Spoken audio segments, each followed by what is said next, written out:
कृष्ण गोपाल सिंह पत्रकार।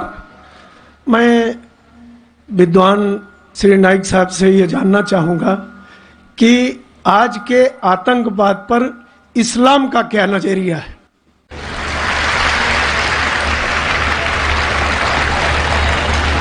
भाई साहब ने सवाल किया है कि आज के आतंकवाद पर इस्लाम का क्या नजरिया है, और मैंने एक तकरीर की है अंग्रेजी में भी, इज टेररिज्म मुस्लिम मोनोपोली, और पूना में भी उर्दू में, हिंदी में।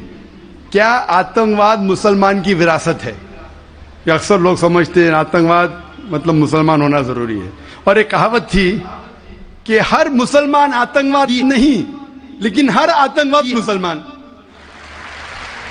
तो इस जुमले के वजह से मैं तकरीर की थी, वक्त की किल्लत है अभी, लेकिन आपने कहा कि आतंकवाद पर इस्लाम का क्या नजरिया है। कुरान मजीद में साफ अल्फाज में लिखा है, सूरह मायदा में सूरह नंबर 5 आयत नंबर 32 में, अगर कोई भी इंसान दूसरे इंसान का कत्ल करता है, सिर्फ कत्ल के बदले कत्ल, और अगर वो इस जमीन पे फसाद फैला रहा है, इन दो वजह के अलावा कोई इंसान दूसरे इंसान का कत्ल करता है, गोया कि ऐसा है कि सारी इंसानियत का कत्ल करता है।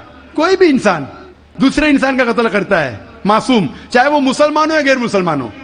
अगर कोई इंसान दूसरे इंसान का कत्ल करता है, चाहे मुसलमान हो या गैर मुसलमान हो, अगर मासूम इंसान का कत्ल करता है, तो कुरान की आयतें गोया कि वो सारी इंसानियत का कत्ल कर रहा है। और अगर वो एक मासूम इंसान की जान बचाता है, चाहे मुसलमान या गैर मुसलमान हो, गोया कि वो सारी इंसानियत की जान बचा रहा है।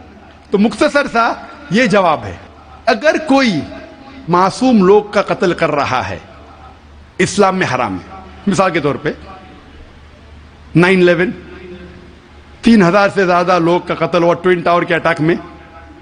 जो लंदन बॉम्बिंग हुए 50 से ज्यादा लोग मरे। जो बॉम्बे के अंदर ट्रेन बॉम्ब ब्लास्ट हुआ 180 से ज्यादा लोग मरे। मासूम इंसान का कत्ल करना हराम है। ये सारे जितने अटैक्स है, किसने क्या मैं जानता नहीं हूं। मीडिया कहती हो सकता है मुसलमान, मेरे पास कोई सबूत नहीं है। जिसने भी किया उसने गलत किया, चाहे वो मुसलमान ने किया गैर मुसलमान ने किया, लेकिन अब तक ये सारे अटैक्स का कोई सबूत नहीं है कोई भी गवर्नमेंट के पास, ना यूएसए के पास, ना यूके के पास, ना इंडिया के पास। प्राइम सस्पेक्ट कहते हैं। लेकिन जिसने भी ये कत्ल किया, चाहे मुस्लिम है गैर मुस्लिम है, वो हराम है। लेकिन साथ साथ मुझे ये भी कहना है कि हजारों लोग जब अफगानिस्तान में उनका कत्ल हुआ बॉम्ब के जरिए, प्लेन के जरिए बॉम्ब गिराए गए, वो बॉम्ब जाके नीचे और बॉम्ब बनते हैं। इराक में लाखों लोग का कत्ल हुआ, अफगानिस्तान में, इराक में, ये बड़े दहशतगर्द है, और हजारों लोग का कत्ल किया जो गुजरात में हुआ। जब हम कहते हैं कि 9/11 को आप गलत कहो, ट्रेन बॉम्बिंग इन लंदन गलत कहो, जो बॉम्बिंग बॉम्बे में हुई वो गलत है, उसके साथ साथ ये भी कहो कि अफगानिस्तान में लाखों लोग का कत्ल हुआ वो भी गलत है, इराक में जो लाखों लोग का कत्ल हुआ वो भी गलत है, जो मासूम लोग का कत्ल हो रहा है पैलेस्टाइन में वो भी गलत है। हमें डबल स्टैंडर्ड नहीं करना चाहिए। पैलेस्टाइन में हो रहा है, मासूम लोग का कत्ल हो रहा है, बच्चे लोग का कत्ल किया जा रहा है, वो यूएनओ नहीं बोलती है दहशतगर्द। क्यों? Double standard. तो जो भी मासूम इंसान का कत्ल कर रहा है, चाहे वो मुसलमान या गैर मुसलमान हो, वो दोषी है और हराम है। इस्लाम इसकी सख्त मुखालिफत करता है।